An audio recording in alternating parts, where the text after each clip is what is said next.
My name is John Magua, Director in charge of Performance Monitoring and Evaluation in this institution. This is Public Service Performance Management Unit under the Executive Office of the President, and the overall mandate of this unit is institutionalization of performance management in a government.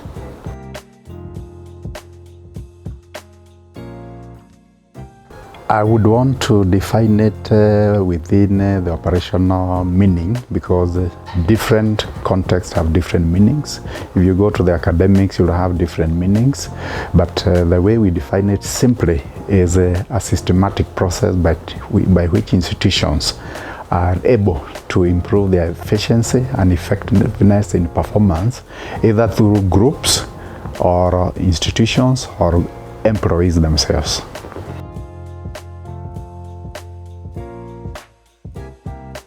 You know, it's part of the broader reform issues that government has been institutionalizing since we started the era of reforms back in 2003, 2004. So a number of reforms have gone into it, but this one still continues. Remember, we started with the national government. That time, the so-called county governments were actually part of government under local authorities then. But when devolution came on board, we now had the 47 counties. So by and large, the national government has been on it, but the county governments have not fully been on it. And therefore, we think this is a very strong reform agenda, which we want also to drive into the county governments for the purpose of enhancing service delivery.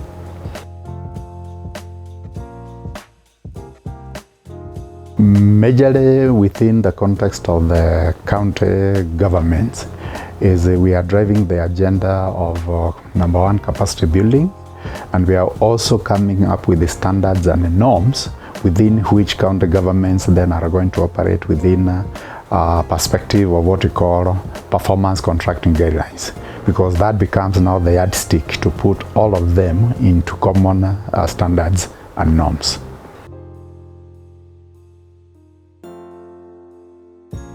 Let's start from the institutional level first, because we believe that performance management is normally driven from the very top downwards. So we normally start with the institutional level, where now we have the performance contracts, institutional performance contracts. Then the same are now cascaded downwards to the level of individual employees. And at the level of individual employees, we have now what we call a simple tool called SPAS. This is Staff Performance Appraisal System at the individual employee level. Now, why therefore every employee should know about it is that an employee is part and parcel of that organization. The organization may not deliver if the employees are also not delivering. So they must also be brought into the picture.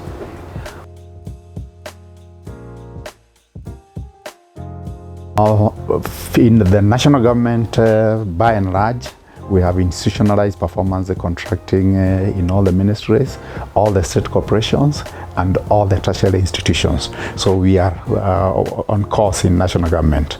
In county governments, we are doing it based on the counties, because we have not been able to do it for all the county governments. So the ones that we have brought on board, we have moved with them. So we are not quite there, but then we are supporting them in terms of capacity building, in terms of providing technical support. And technical support here is really about assisting them to come up with their performance contracts. And then we also assist them to vet their performance contracts so that the performance contracts adhere to the guidelines that we have also developed and issued to the county government. And ultimately also we assist them in the annual performance evaluation.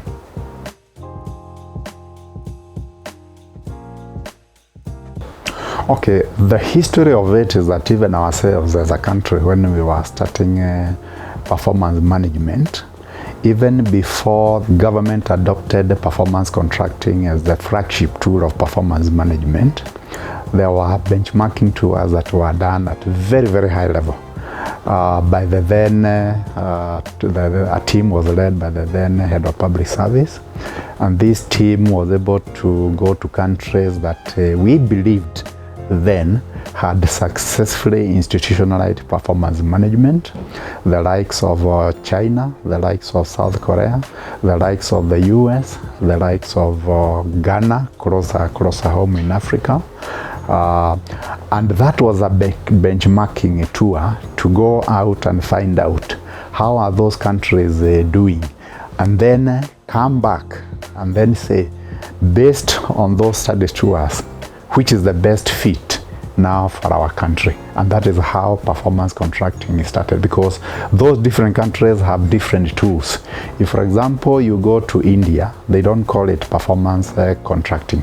They call it memorandum of understanding. And therefore, when the team came back, based on all those ingredients of those various tools, then government settled on performance contracting. And from there, we have moved with performance contracting up to now.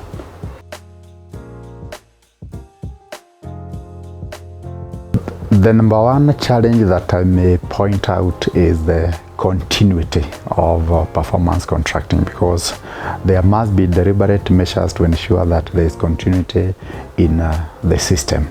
So we have had challenges where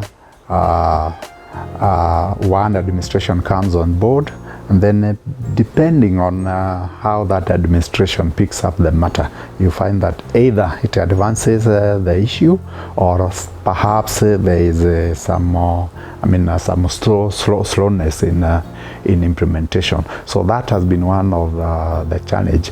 The other challenge that we have also seen is frequent change of the champions. What we call performance contracting champions. You will find in a ministry, one has been moved from that docket to another, and then the replacement does not necessarily pick up very fast. The other major challenge has also been frequent budgetary cuts, because when you start in the beginning of the financial year, your performance contract is based on the approved budget. Now, in the midst of that financial year, you find that there is a budgetary cut, and sometimes a huge cut. That obviously has an effect of affecting your implementation of the performance targets that you had put in your performance contract. So those are some of the challenges. In terms of circumventing them, one of the key pillars that we have continued advancing is continuous capacity building, to ensure that even if you have officers moved from the docket of performance contracting to another, and another one comes, we have that entry point of continuous capacity building. Never mind, even the same capacity building has had challenges because it has got to be financed. But where we get a chance of doing it, we have that continuous capacity building just to be able to sustain the process. We have also advanced the case that as much as is possible, reduce the transfers of the officers, especially during the period of implementation.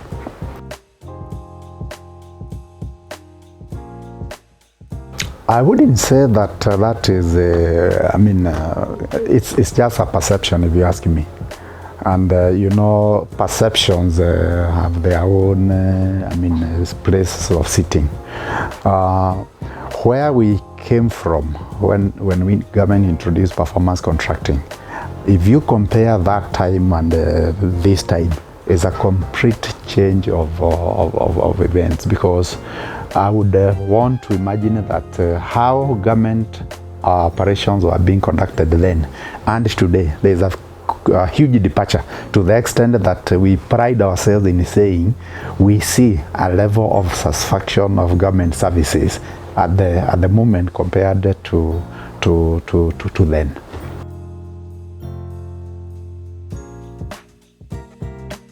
Number one is the culture of performance, so that ultimately every employee that gets to an institution knows that you are there, number one, to perform for the betterment of that institution.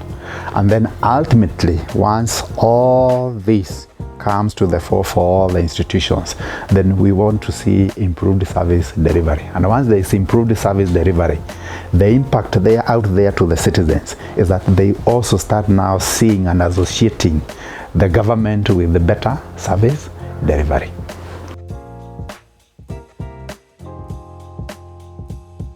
Number one, for county government, because KDSP is more of, in the county governments, I want to believe that when devolution is set up, and there was the initial expectation that now counties were going to deliver as expected, I think counties also started facing their own challenges. So that very high expectation somehow started fading down. And therefore, government, through development partners, realized that there is need to come and inject some support in order to ensure that the expectations therefore do not dwindle, but start improving the performance of the counties and also service delivery at the county level, because the counties have the highest impact as far as service delivery is concerned. It's not even the national government, because of the devolution aspect. You find the services are actually there at the county levels.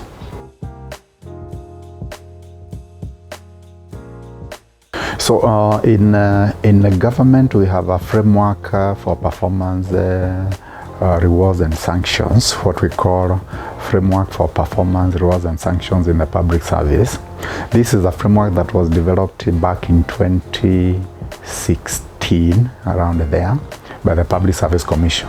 And this is a framework that guides public institutions on how they go about incentivizing their employees, their institutions, as far as performance is concerned, and on the other hand, sanctioning them again based on measurable performance. So a number of institutions have customized and domesticated that framework. But as far as KDSP is concerned, there is also an incentive that is within that program, where the counties that are able to implement the focus areas, they are also going to be able to tap into some incentive that is available to the tune of $12 million. So that, if you ask me, is a very good incentive, and is a good way of looking at performance management in county governments, because performance rewards and sanctions is one key component of the whole spectrum of performance management. So once it has been inbuilt in the KDSP, then it gives the counties that momentum to be able to implement, because they know there's a reward that they can tap to.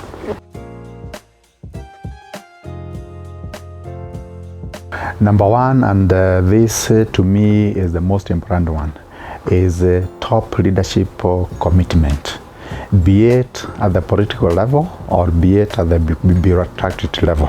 But that top leadership is very important. As I said, performance management is always driven from the top downwards. Secondly, it's also the push also by citizens, because there is clamor by citizens that you give us commitments as a governor. We want to see the fulfillment of those commitments. So that clamor also pushes the county governments to be able to deliver. There is also the concept that performance management is a concept that can be able to improve service delivery, as it were. And therefore, when you combine all these factors, then we can be able to say those are some of the key factors, including also the financial aspects, because you need also the finances to be able now to meet the obligations of your performance targets.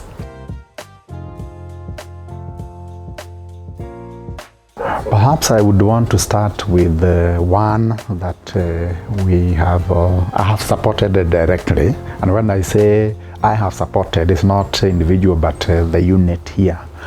County government of Kitui, if you ask me, they are doing very well, because the governor is also supporting performance management from the very top. So county government of Kitui is one of them. County government of Makueni is another one. And this, we pride ourselves because we have supported that county even from the previous administration to the current administration. We also have closer home, county government of Kiambu, just next door here. We have county government of Kakamega, has also been on it for quite some time. We have county government of Busia.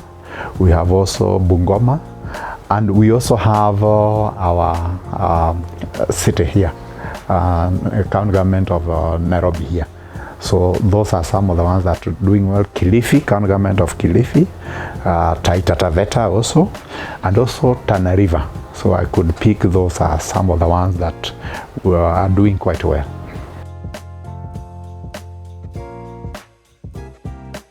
We just got to adopt technology, and from where we sit, we already have adopted part of the technology. And I want to give an example. The performance contracting that we have largely has been manual up to around 2020, 2021. Then from around that period, we decided to embrace technology, and we came up with what an online system of performance contracting, what we call Government Performance Contracting Information System. So this is an online system that allows us, at the comfort of our space here, to be able to undertake all those processes of performance contracting at the comfort of our space here. Never mind, we are interacting with institutions that are far and wide, but we are able to interact through the online system. That is embracing technology. And going forward, I want to believe that we'll continuously embrace technology to be able to be at the same level that we would wish with other countries.